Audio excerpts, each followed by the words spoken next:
Today's episode is brought to you by BCB Group. You're going to be hearing more about them later on in this interview, which begins right now.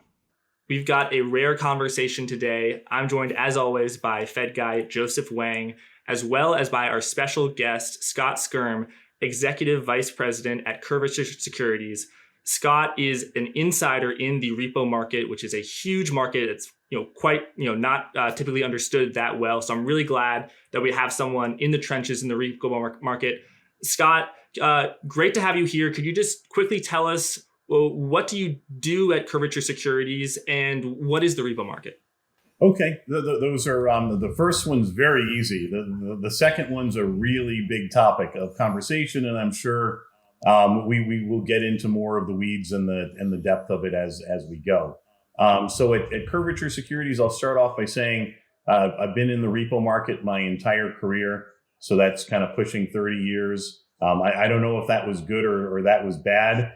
I'm kind of happy where I am now. It's kind of nice, being in a market and having a lot of experience in it, and I am enjoying that aspect of it.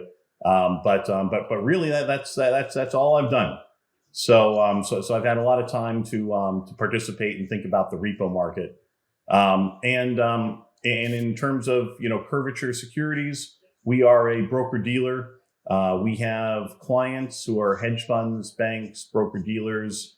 And we're kind of a middleman in the repo market. So we're not really a broker. We act as principal, but we will run what they call a repo matched book, whereas you borrow securities from one entity and loan them to another. For example, we might, borrow U.S. Treasuries, $100 million from a hedge fund, and then we loan them to maybe a state or a municipality or something like that has cash that wants to invest. So that's kind of what I do. It's a good business, and it has its peaks and troughs like other businesses. It has its times where it's very quiet, like over the last year and a half, and it has times where it's very active. And anytime there's a crisis, there's always a lot of interest in the repo market because financing and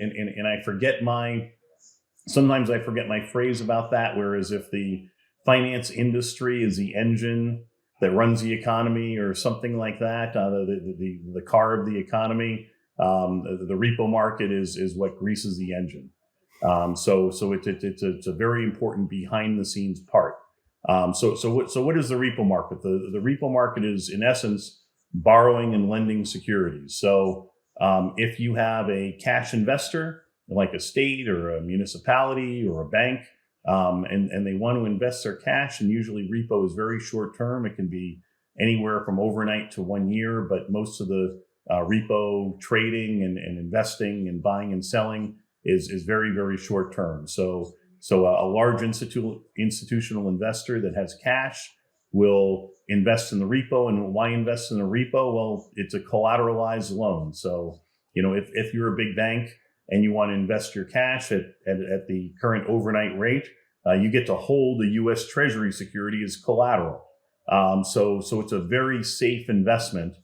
And on the other side of it, if you're a speculative market participant, banks, hedge funds, they leverage themselves. And if you're going to leverage yourself, leverage your trades, you basically need to finance those positions. You need to borrow money. So those are kind of the two sides of the repo equation. In kind of a nutshell, it's leveraged speculative traders who need to finance their treasury positions, and cash investors. The repo market itself, and mostly I'm going to default to U.S. dollar repo, which are U.S. Treasuries, federal agencies like Fannie, Freddie, Ginnie, Federal Home Loan Banks. But those are the government securities. There's also repo in corporate bonds, in emerging markets bonds. I've had a phrase in the past: as long as you can price it and you can haircut it, you can pretty much do a repo on anything, and it can be somewhat secure. Depending on U.S. Treasury repo is very secure. So the repo market's one of the largest markets in the world, and it's kind of defined by really how big government debt is. And then you add up Fannie and Freddie and their and Ginnie and their bonds and their mortgage-backed securities. It's a huge market, and there's a lot of infrastructure kind of dedicated to short-term cash funding and financing Treasury debt. To add on to what Scott mentioned, so the repo market, I think, according to latest Fed data, it's somewhere between $3 to $4 trillion. It's enormous. It's like this market that no one has ever heard of, but it's, as Scott mentioned, super huge and super important. And it's a very opaque market too, because most people who trade in it, they work in big institutions and have these confidentiality agreements. So we're really lucky today to have Scott here, being willing to talk to us about what it's like in the repo market and how it's like to actually trade repo. You really can't. There are really not very many places where you can learn about this because of all the confidentiality agreements that people who actually work in it have. So we're really lucky to have that.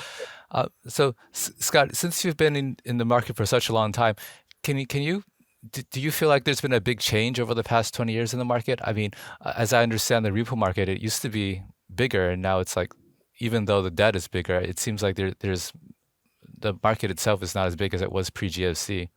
Yeah, so that's kind of interesting too. So the market does move in cycles, and there's a lot of aspects that affect the size of the Treasury market and the Treasury repo market and how volatile it is and how it grows and shrinks. So some of the largest factors are, number one, U.S. Treasury issuance. As the Treasury issues more and more debt, the size of the Treasury market grows, and the repo market grows also.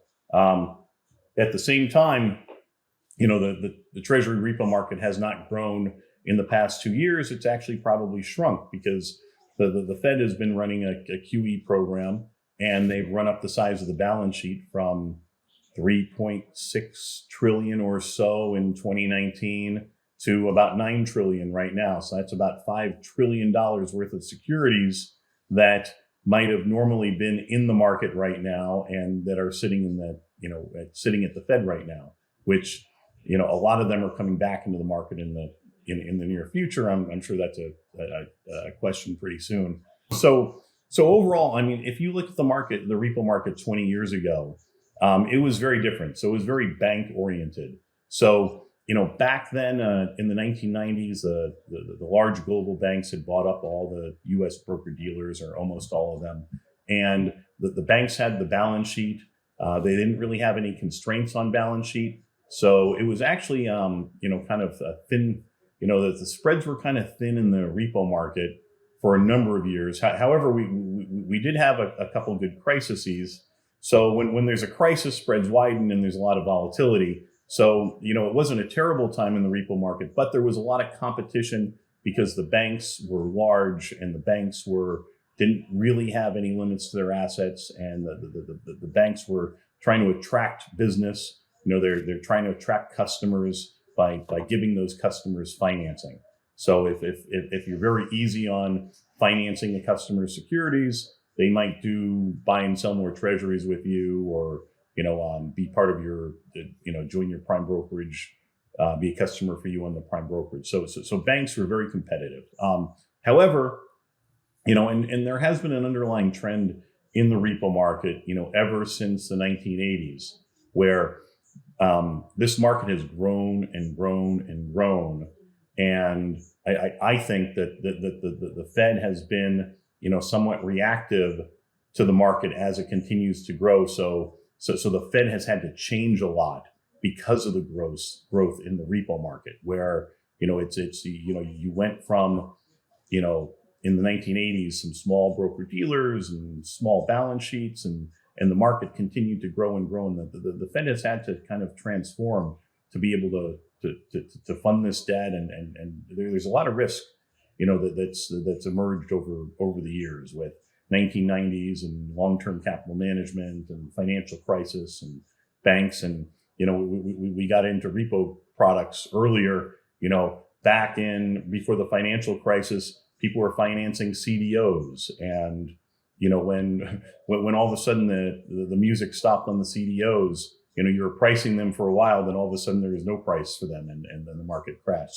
So there's been a lot of volatility, and the banks have really jumped in the repo market in the 2000s. Now, post financial crisis, the market changed, and mainly because Dodd-Frank, which put leverage ratios and special leverage ratios on the large banks. And you also had the U.S. joined Basel III, which, not only had leverage ratios, but for the repo market, it actually had capital charges for repo transactions. So that changed the market a lot. And the market in 2014, 2015 started evolving around the landscape change for the large banks. So, when there's a leverage ratio, it really means that, you're the playing field for how large your assets can get are limited.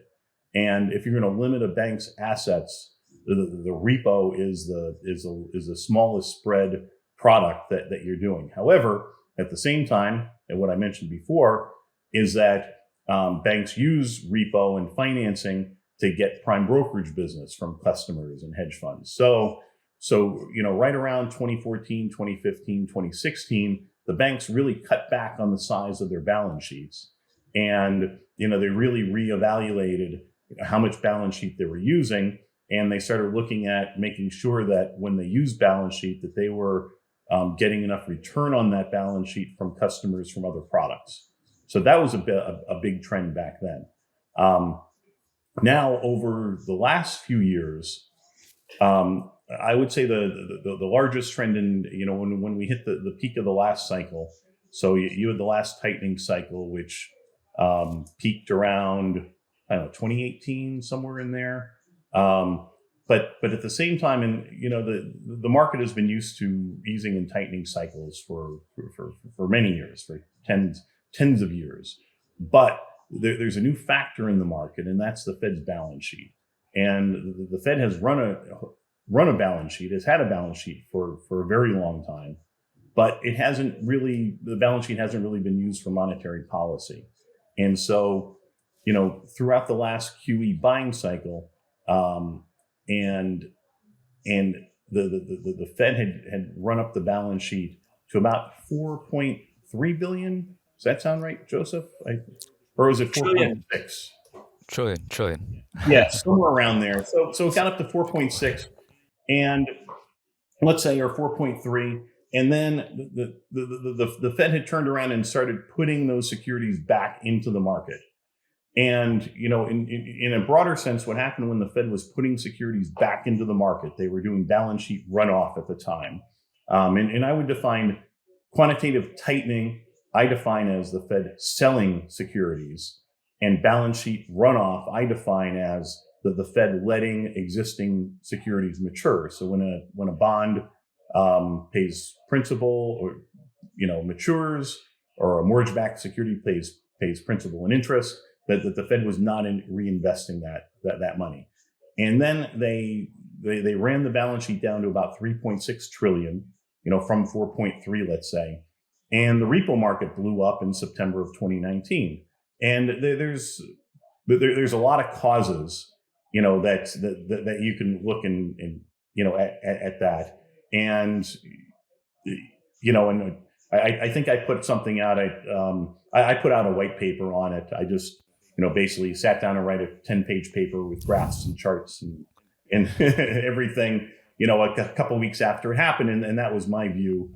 I think Zero Hedge picked it up and reprinted the entire thing in October of 2019. Nice. So it is available out there. So here's the thing. So, a lot of academic people kind of blame the repo blow up on, kind of bank reserves and declining bank reserves. And, it is connected, with my view. I went through a couple other factors in there. But here's the thing, is that the Fed had been putting treasuries into the market. Let's say round numbers, the Fed had put 800 billion treasuries back into the market after a QE program. And that's a lot of supply coming in the market. So it's like cash has to come from somewhere. So what happened was, and this is outside of the repo market, is that U.S. Treasury bonds, notes, and bills became very cheap on the yield curve. And futures and swaps curves were somewhat rich. So it created large spread between treasuries and derivatives yield curves. And basically, that's how the market was absorbing the supply of treasuries at that point. And at the same time, we were running a budget deficit. So, let's say ballpark round numbers, $1 trillion a year. So, so maybe that's $100 billion a month, $90 billion a month. So that's a lot of treasury securities. And, the spreads widen in the market. And basically what happened there was that hedge funds, leverage entities, everybody was long treasuries hedged with futures. And everybody was trying to get as much balance sheet they could around the repo market because it was just a huge trade. They were owning treasuries, collecting coupons, and their positions were very hedged. However, you do need that repo financing. And you need stable financing for, when you have a trade like that. And that's what happened in the repo market in September was, that there were a lot of leveraged long positions and there's supply that kept coming into the market. And then basically the market blew up for a day or two and rates skyrocketed. So the Fed publishes this data set called Secured Overnight Financing Rate. It has volumes, repo volumes. And to your point, you can see that the SOFR volumes just kept going higher and higher as the hedge funds, they were basically absorbing those treasuries through repo financing. So it really was just tremendous demand for repo financing. And I would also just step back a bit and help the audience understand a little bit more about what you mean about balance sheet constraints. Let's say if you're like a bank, you have a limit depending on your capital as to how much balance sheet you have. You're kind of like a supermarket, so you can only put so many things on your store shelves. So for example, if under your current capital, maybe you have a balance sheet of $1 trillion, so you can have $1 trillion in assets. So within that $1 trillion in assets, you want to shuffle your assets and liabilities to maximize the amount of income you get.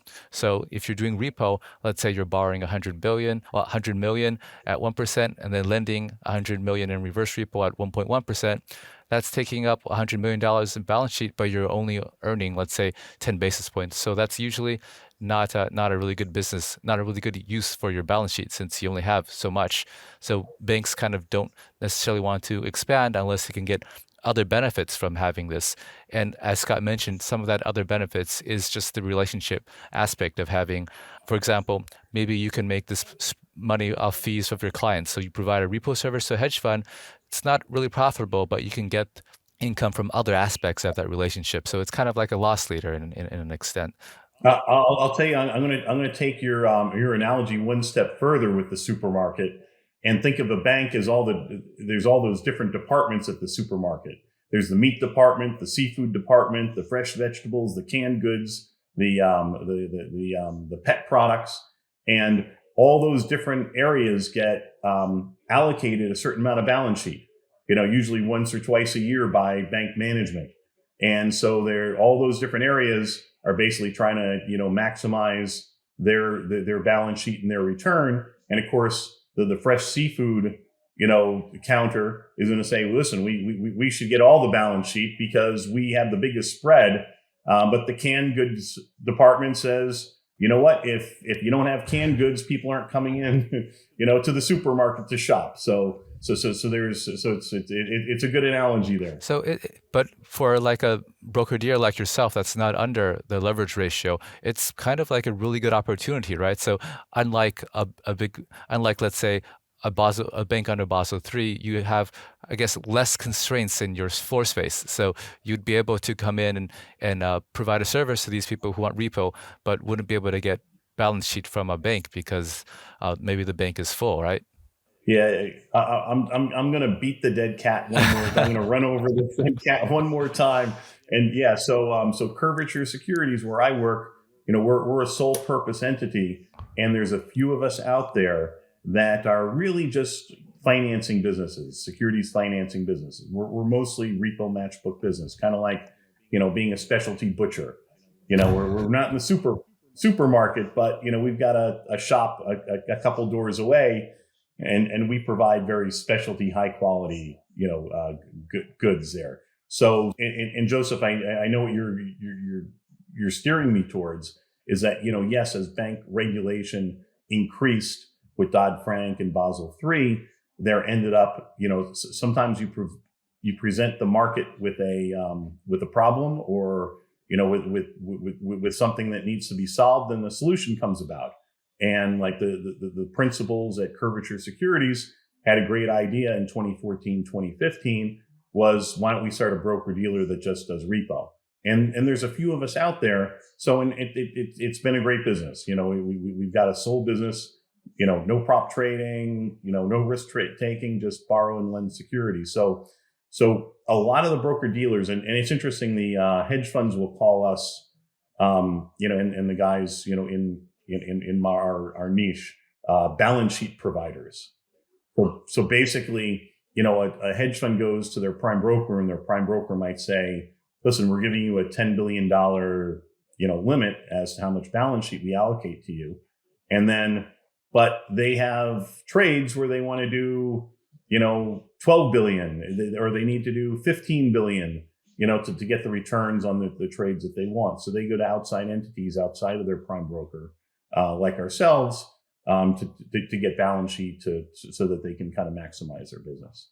This episode is brought to you by BCB Group, Europe's leading provider of crypto-friendly business banking for institutions in the crypto space. They also provide trading services allowing you to trade FX and cryptocurrency quickly and at scale. They specialize in efficient execution of large orders in illiquid markets. So if you are an institution looking to make high volume trades, you need to check out BCB Group, because a great trade idea is worth nothing if you can't execute it. And that is exactly what BCB Group helps you to do. Their mission is to empower the global financial revolution through sustainable and innovative banking. Really glad to have them as a sponsor. So if you want to take control of your digital assets, please check them out at bcbgroup.com/Jack. That's bcbgroup.com/Jack. Thank you, and let's get back to the show. I understand reverse repo. It's a money market fund. It's someone who wants to generate a return. When you say people who are actually on the repo, not reverse repo, people who are selling their securities and buying them back tomorrow or buying them back in a week, and you said, Scott and Joseph, I've read you right, that it's a way to leverage up your position. You instead of just owning treasuries as a cash investor, you can own it 5-1, 10-1. My question is, let's say I'm on the repo side and Joseph is a money market fund on the reverse repo side. If I sold my treasury to Joseph at, it's $100, I sold it to him at $99, and then tomorrow I'll buy it back at $99.01. I don't own the treasury security. So how am I long that position? Aren't I short a treasury if I sell it and then have to buy it back tomorrow? That's a complicated thing in the repo market. And you said, if I said you said complicated thing, that I should just keep going. Yeah. So I'm going to go. So a repo acts like a secured loan. So basically it's borrowing and lending of cash versus lending and borrowing of securities. However, because of events that occurred in the 1980s, you could always read more about it in my book, Rogue Traders, that just talks about Drysdale and how they kind of blew up in the early 1980s in the repo market. Basically, repo is legally a buy and a sell back. So Jack, when you look at repo and you say sell the securities at 99, buy them back at 01, technically that's what a repo is based on the legal agreement you sign. However, it's booked like borrowing and lending cash and lending and borrowing securities. So you might, so Jack, in your example, you're a hedge fund, you're leveraged, you have $100 million worth of a U.S. Treasury. Let's say that U.S. Treasury is worth par, 100 cents on the dollar. And let's say that you're a hedge fund and Joseph, as a money market fund, wouldn't trade with you as a hedge fund because they can't. They need an intermediary. But let's say he could. Joseph would say, I've got $100 million worth of cash. Can you give me $100 million worth of a security? And so that would be the transaction. You deliver your securities, delivery versus payment, to Joseph's institution's clearing account, and you get cash. Thanks for clearing that up, Scott. It is complicated, but you actually made it a lot more simple. Now I want to ask, when repo rates spike like they did in September of 2019, what does that indicate? And when they collapse and are very, very low, like they have been over the past year, what does that indicate about the both supply and demand for cash and collateral, as well as investors' appetite to go long and or short them? So starting with September 2019. Now keep in mind with September 2019, rates spiked up. I don't remember offhand, 7% or something like that. Picture that's like a fire in a movie theater, and everybody's trying to get out the door at the same time. And that was one of the largest causes of September 2019 in the repo market, was that between 7 o'clock and 8 o'clock in the morning, or 7 o'clock and 8:30 in the morning, when the repo market's very active, everybody's trying to fund their positions, or most of their positions, 80% of their positions. And as it turns out, there just was less cash during that period of time on that day. And so as more and more banks were trying to fund their positions and hedge funds were trying to fund their positions, like the actual end user cash just wasn't there. It wasn't coming in till later that day. So basically you had everybody running for the exit at the same time. And then, once rates start moving a little bit, it kind of creates panic, and people are hitting more bids, and people are more panicky. And it ran rates all the way up to, I think, ballpark 7%. It might have been 9%. I forget. But if you look at the end of the day, overnight repo rates closed, maybe with a little bit of pressure, like a little higher than they had been. So by the end of the day, there was enough cash in the market. It was really just between 7 and 8:30 in the morning during the repo market prime time that there just weren't a lot of cash investors that wanted to invest at that particular time. Now taking us over, so that's a time. So think of that. That's a window of time where there wasn't enough cash in the market, and it's just a window. So now take a look at, over the last 2 years since, ZIRP, the zero interest rate policy from the Fed, dropped the Fed funds trading range between 0% and 25 basis points.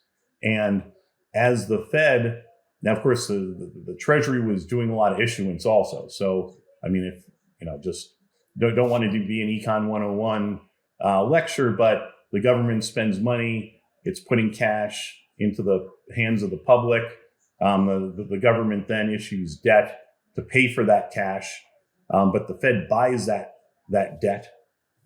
And the Fed is thus when the Fed buys that debt, they're putting cash into the market. So the Fed put a lot of cash into the market, and the overnight rates were down close to zero for a long period of time as the Fed kept buying treasuries and taking them out of the market and putting cash in the market.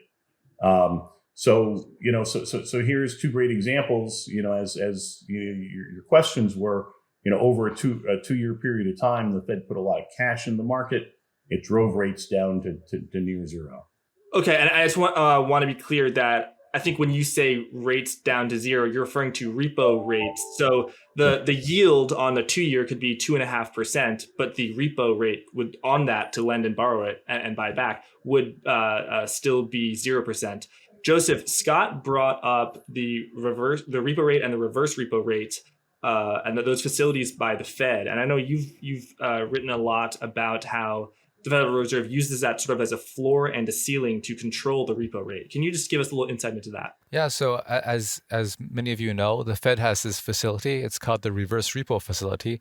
And what it does is that if you're a money market fund, you can basically lend a lot of money to the Fed in reverse repo at the administered rate. So let's say the administered rate is 30 basis points. Then if you're a money market fund, you can always lend to the Fed at 30 basis points in reverse repo. And because you have that outside option, you're kind of reluctant to accept rates that are lower than 30 basis points. And that's the tool the Fed uses to put a floor on repo rates. But as we've also seen recently, though, it's a kind of a leaky floor. You have a lot of trades that go below the RRP. Just to give a little bit of context. So the repo facility, again, facility means the Fed, the repo facility from the Fed, and correct me if I'm wrong, Scott, that was instituted by the Fed after the repo rate spiked higher in September of 2019. And then the reverse repo facility was started by the Fed after there was the opposite problem, when there was not a shortage of cash, but too much cash and a shortage of collateral in the spring of 2021. Is that right? I think the RRP program was announced, and I don't know why I remember this, but I think it was announced in August 2013 and started in September 2013. And ironically, actually, maybe not, it's not ironically, but no surprise, is that's the last time that overnight repo rates were down near 0%. And, the Fed came up with a program where they could take cash out of the market and put collateral back into the market effectively. So kind of getting back, so on the RRP program, that's the reverse repo program or facility, that's designed to take cash out of the market and put collateral back into the market. And you have money market funds, generally kind of large, institutional cash investors. So why would repo rates ever trade below 30 basis points right now, like they've been averaging at 28 basis points the last week or so? And that's because, not every participant in the repo market has access to the RRP. So there's still a lot of cash out there that doesn't have access. And that's one reason. Another reason is that a lot of banks don't want to lose their funding with the money market funds.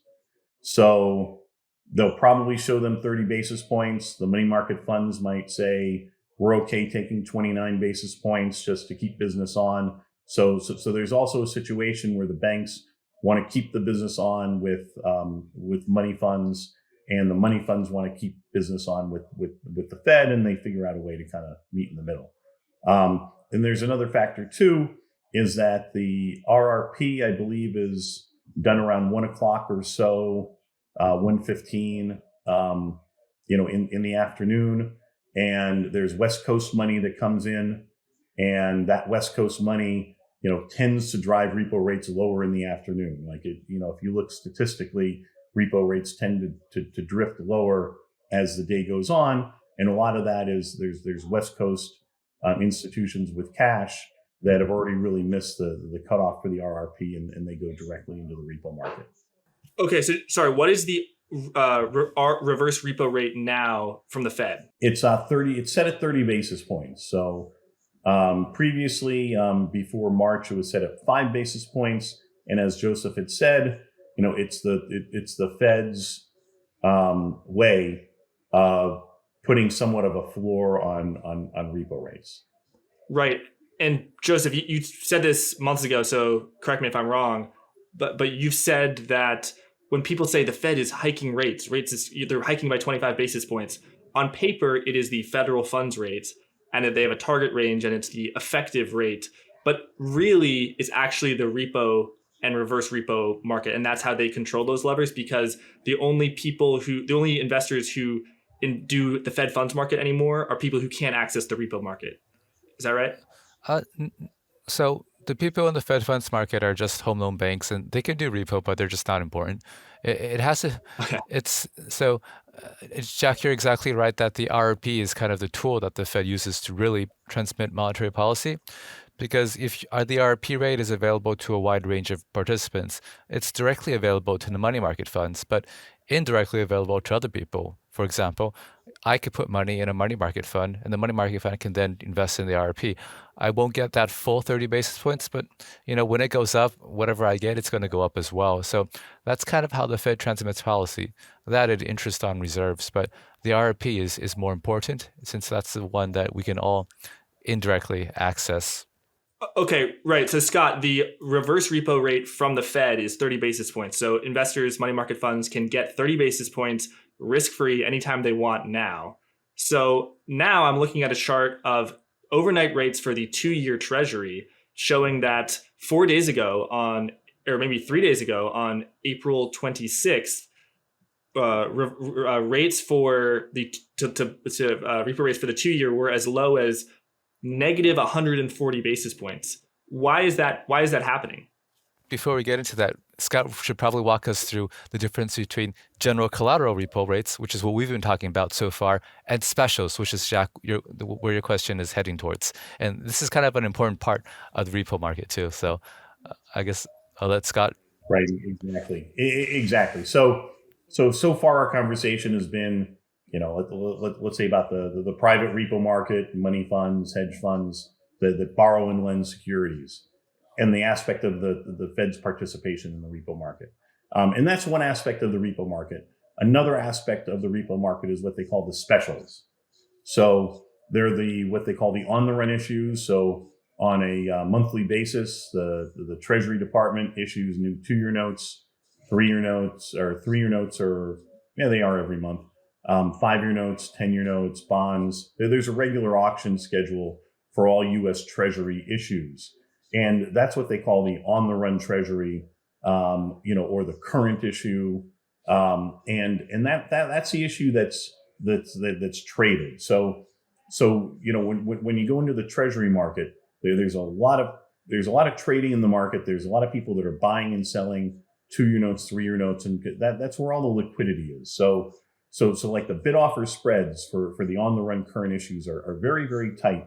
So you can get in and out of those issues very, very quickly, and with very low cost, as opposed to an older issue that's maybe a few months old, and there's much wider bid offer spread. So there's a lot of liquidity to buy and sell the current issues. Now, what happens also is that if you're hedging positions, so let's say that IBM just came out with a new 2-year bond, and basically there's leverage money that bought that position, or there's bank dealers who have inventory and they're trying to sell those IBM 2-year notes. The street will hedge with the current 2-year note, or they'll hedge with the security that new issue is priced off of. So in the market, if the IBM 2-year bond is quoted to trade 10 basis points above treasuries, if you want to hedge that bond, you own that bond, you're going to short sell the current 2-year note.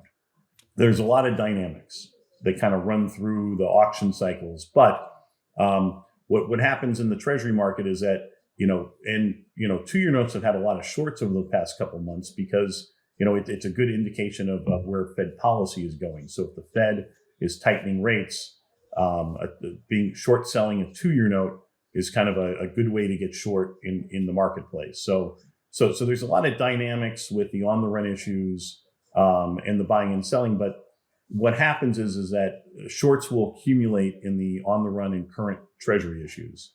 And as shorts accumulate in those issues, they become there's more demand for them. So let's say that there's $10 billion worth of a 2-year note that was issued into the market, and there could be $4 or $5 billion worth of short positions in that issue. Now, if there's $1 billion worth of short positions in that issue, it probably doesn't trade very special. But when there's more demand for that Treasury, for that specific U.S. Treasury issue, the current 2-year note, when there's more shorts, it basically people have to what they call pay a premium to borrow those securities. So if you short sold a security, as a hedge, or because you think rates are going to go higher, you have to borrow that security back. And to borrow that security, you go to the repo market and basically borrow those specific securities in the repo market. Now, what happens is that, when you want a specific security, you kind of have to pay a premium. And the premium that you're going to pay, so let's say general collateral rates are at 30 basis points, maybe, a 2-year note that doesn't have a lot of short demand trades at 25 basis points. So you've got to pay a little premium to get that specific U.S. Treasury issue.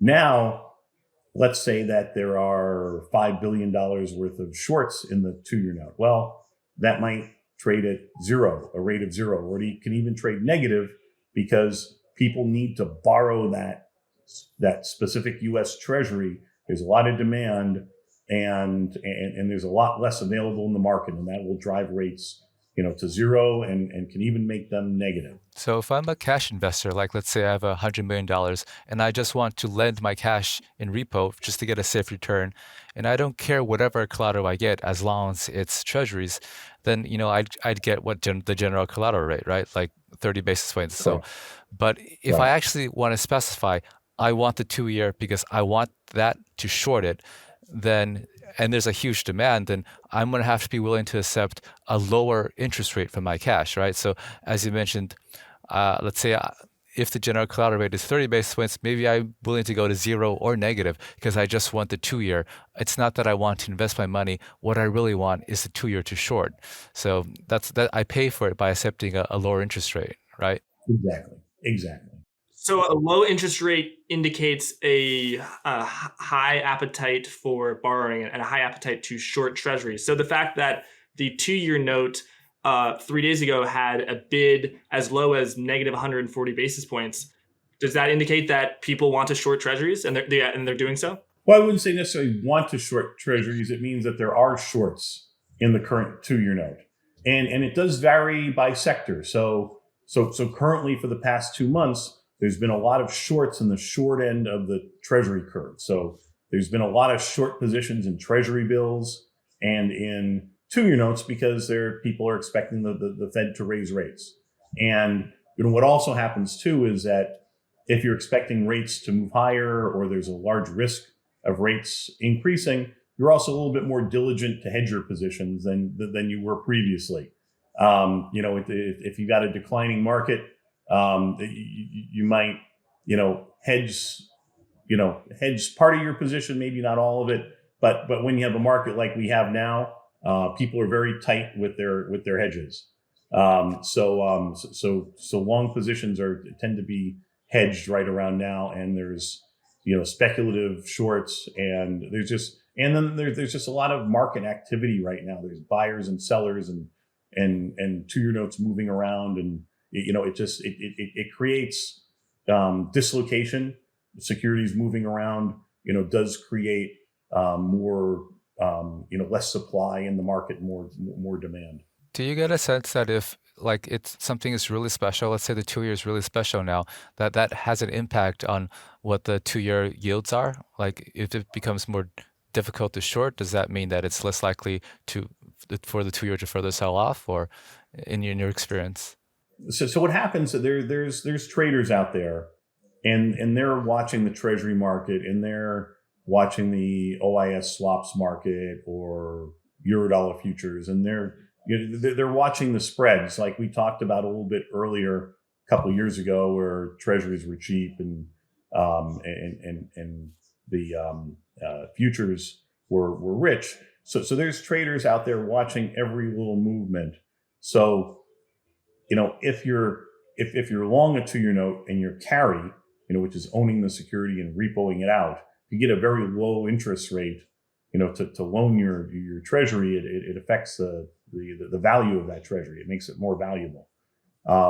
So what happens is that there's traders out there that they are watching repo rates and prices of 2-year notes, and so when rates get that low, it starts to be priced into the market. And some outright traders are a little quicker to see when repo rates get distorted, and some are a little slower. But there's people watching that all the time and arbitraging those markets. As you mentioned, Scott, there's kind of like this auction cycle, right? Where something that's newly issued, because there's more demand for it, you'd expect there to be repo rates to be more special. Then as it gradually, seasons, then you'd expect it to be less demand. So there's kind of like this wave, like seasonality to it, depending on. Absolutely. Yeah.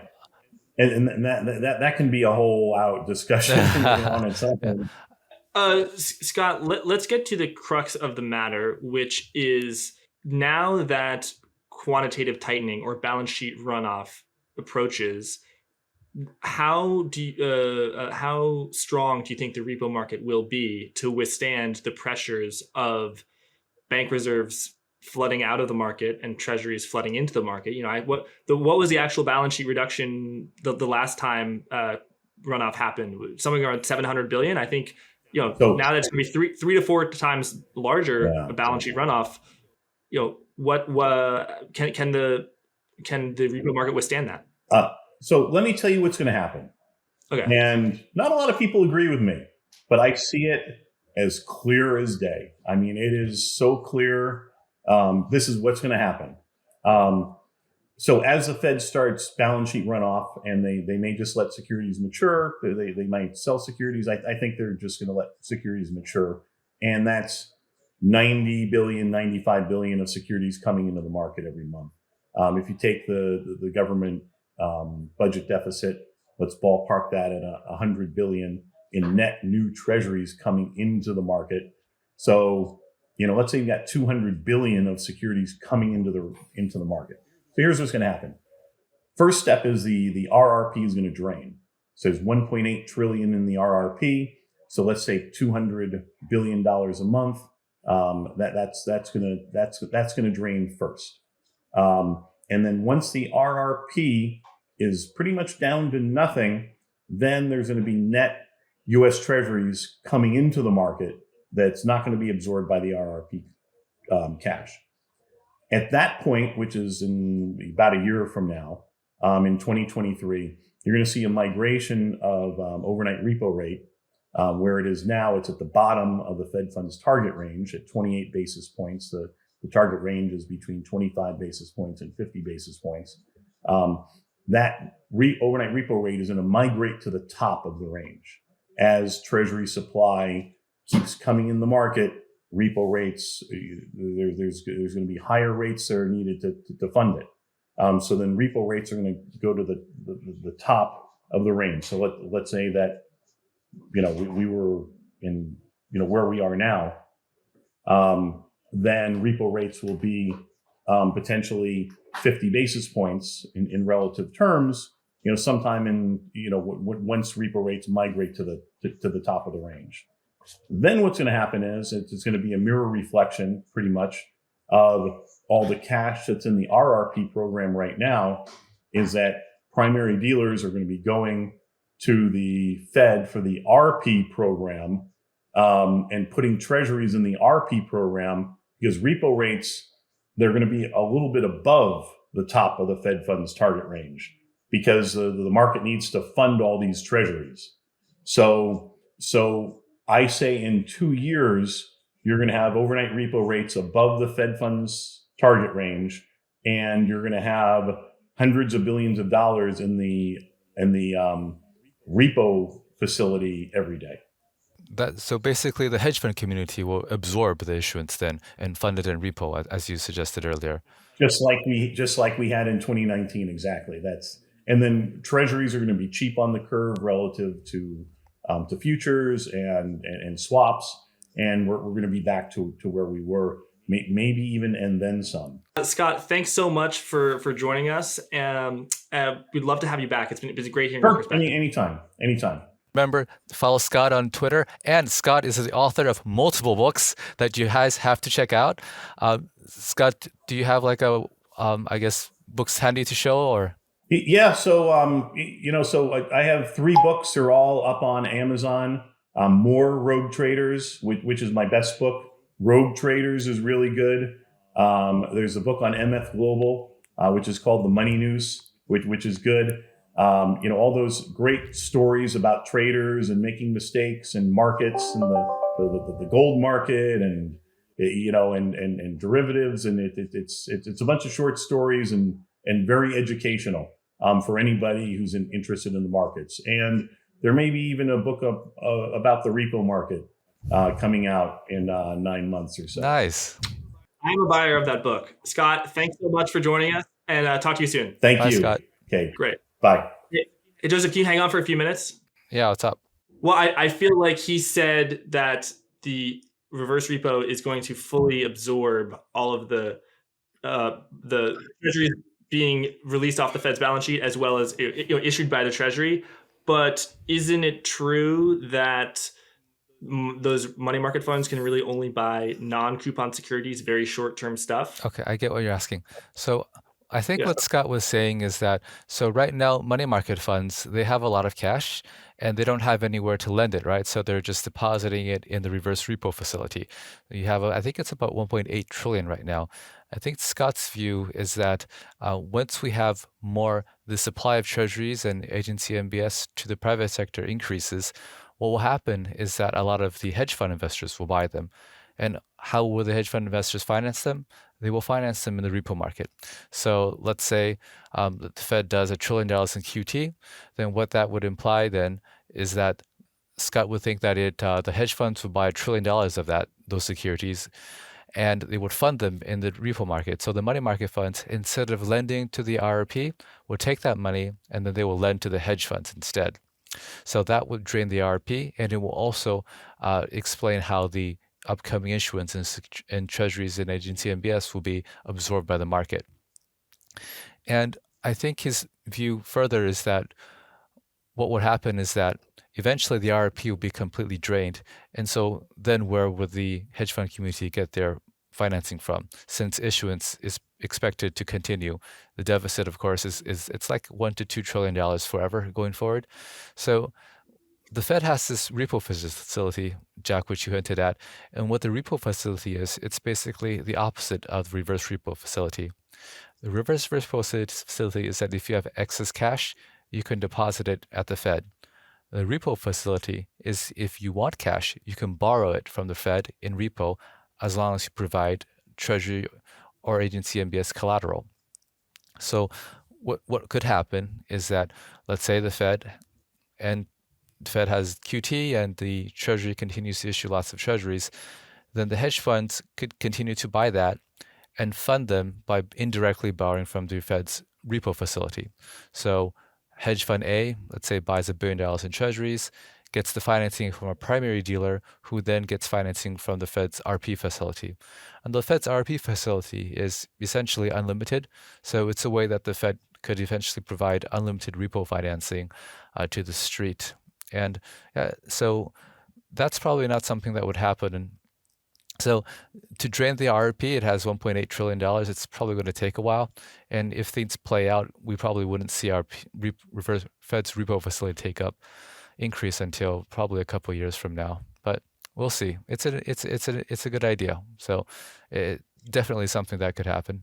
Right, but let's say the Treasury issues a 10-year note that just expired or matured on the Fed's balance sheet, has to refinance. Can the reverse repo? Can someone who is currently in the reverse repo and let's say has $1 billion there? Can they buy that 10-year note? No. So what happened? The hedge fund buys it, and then the money market fund lends the cash to buy it. So the money market fund is lending a repo loan. It's not actually buying it itself. It's just lending a repo loan. Ultimately to the hedge fund who buys it. But there's an intermediary that sits in between, that's the dealer. So the hedge fund will buy it, and then they would repo it with a dealer who would then repo it to a money market fund. So the money market fund just has a repo loan that it's lending out. It doesn't actually buy the 10-year note itself. That makes sense. Well, Joseph, I should let you go soon, but I just want to give viewers a little bit of a glimpse into what we're going to be doing next week, which is an action-packed week. The FOMC meeting will culminate on Wednesday. Do you want to tell viewers a little bit about who we're speaking with next week? We're going to have some of the best Fed watchers on. Jack, I'm very excited about it. First, of course, we're going to have Danielle DiMartino Booth, who is a former Fed insider. She has a great book out called Fed Up, and of course, she's a very high-level person at the Dallas Fed. And on FOMC Day, we're in for a real treat. We have Jim Bianco joining us live to debrief everyone about what's happening after the Fed's meeting. And that day, it's not just the Fed's meeting, it's also a very important day for Treasury refunding. So the U.S. Treasury at that day is going to review its plans and how it's going to finance itself. So it's going to be a huge day for the Treasury market, and we have just the right people to talk us through. So Jack, I'm really, really looking forward to next week. Yeah, I'm really looking forward to it too, Joseph. And you and Jim Bianco, I think, have both really been leading the charge since November, December of last year that the Federal Reserve's primary goal and perhaps only goal is to fight inflation, and that its fears about unemployment ticking up or a recession or the S&P crashing 3%, it does not care at all about that. So now that you and Jim have been right for so long, I want to ask you guys: do you still think that is the case? And we'll have to wait and see until Wednesday. Till Wednesday. Till Wednesday. All right. Thanks so much, Joseph. Thanks, Jack.